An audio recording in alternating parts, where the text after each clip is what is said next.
Good morning, students. Welcome to the class. I am Rajni, your science teacher in DAV Police Public School, Kethel.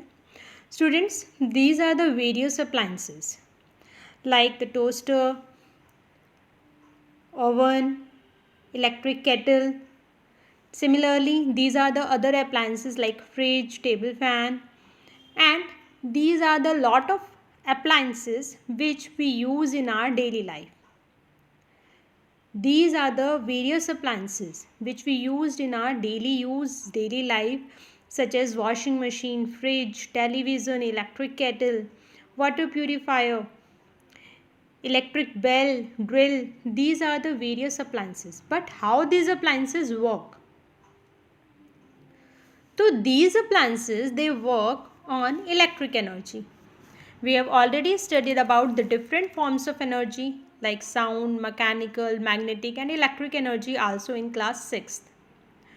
Today we will study some of these appliances working, how some of these appliances work. So some of these appliances like electric iron, electric toaster and electric heater, electric rod, how they work. We will study about the working of these appliances.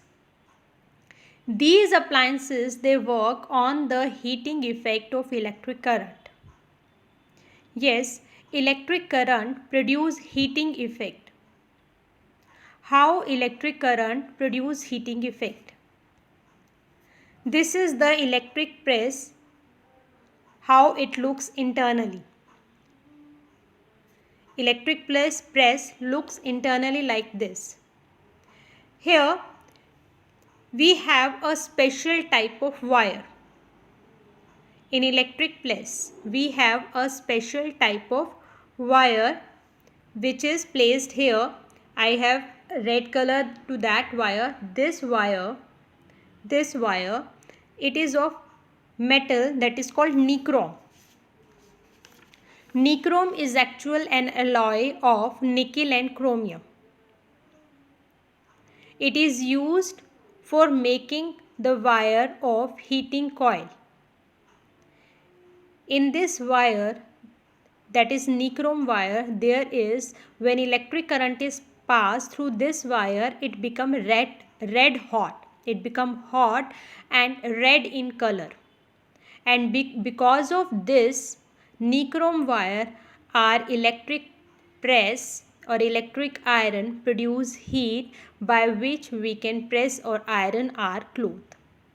This nichrome wire has the characteristics, it has high melting point. It has high melting point. It means that the electric press, the element of the electric press, it do not melt. इसका melting point high है. High melting point का मतलब है कि वो जल्दी से melt नहीं होगा, उसको गर्म हो जाएगा वो, मगर मेल्ट नहीं होगा. तो ये गर्म हो जाती है. इलेक्ट्रिक प्रेस जो है वो हीटिंग में काम आती है. हमारे कपड़ों को हम हीट प्रेस करते हैं बाय दिस हीटिंग इफेक्ट, मगर वो वायर टूटेगी नहीं, मेल्ट नहीं होगी. And it is high resistivity, वो ज़्यादा करंट को रेजिस्ट कर पाती है, उसकी रेजिस्टिविटी बहुत ज़्यादा है. And it can become red hot for a long time without get oxidize और बर्न आउट. ये बिना जले बहुत लंबे टाइम तक रेड हॉट रहती है, जिसकी वजह से हम अपने कपड़े प्रेस कर पाते हैं. Similarly the electric toaster, it has also the nichrome wire inside it by which our toast become red hot or it become fried. This nichrome wire, when the current is passed through the nichrome wire, it become red hot like this.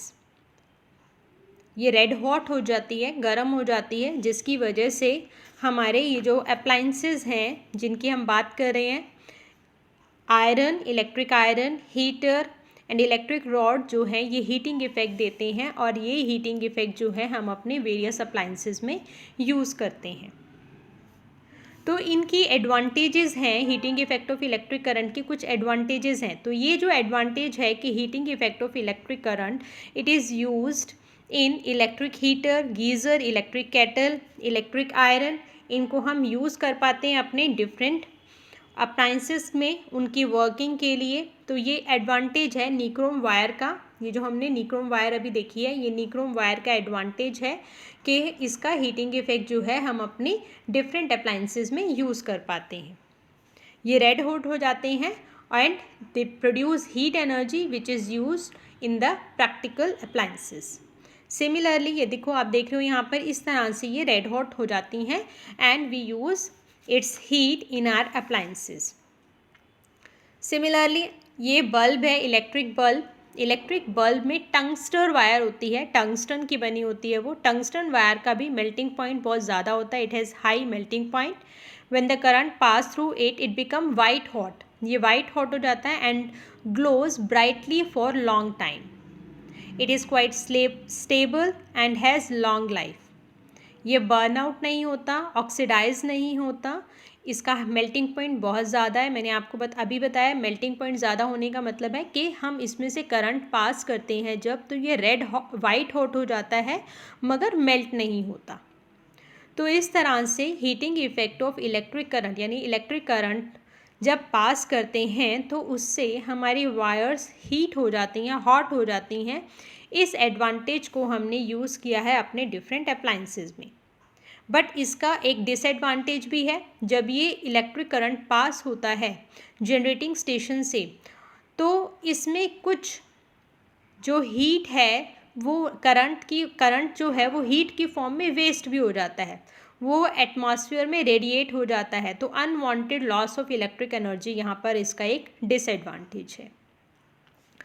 तो ये सारे जो experiment हैं, ये scientist joule, जो कि एक physicist थे, उन्होंने ये सारे एक्सपेरिमेंट्स जो थे ये सारे इन्होंने किए थे। इन्होंने इस चीज़ की डिस्कवरी की, जो हमारी हीट प्रोड्यूस होती है in the given wire, it depends upon the strength of the current through the wire में कितना करंट पास हो रहा है, उसकी स्ट्रेंथ कितनी है उस पर डिपेंड करता है। And the nature of the material, उसकी थिकनेस कितनी है, उसकी लेंथ कितनी है, and the time for which the electric flows through the given wire. So by this we can conclude that the heat produced depend upon the strength of the electric current and resistance of the electric wire. And because of that जो हम joule जो हैं इन्होंने heating effect दिया था, तो हमने इसको यूनिट भी क्या दी थी, जूल।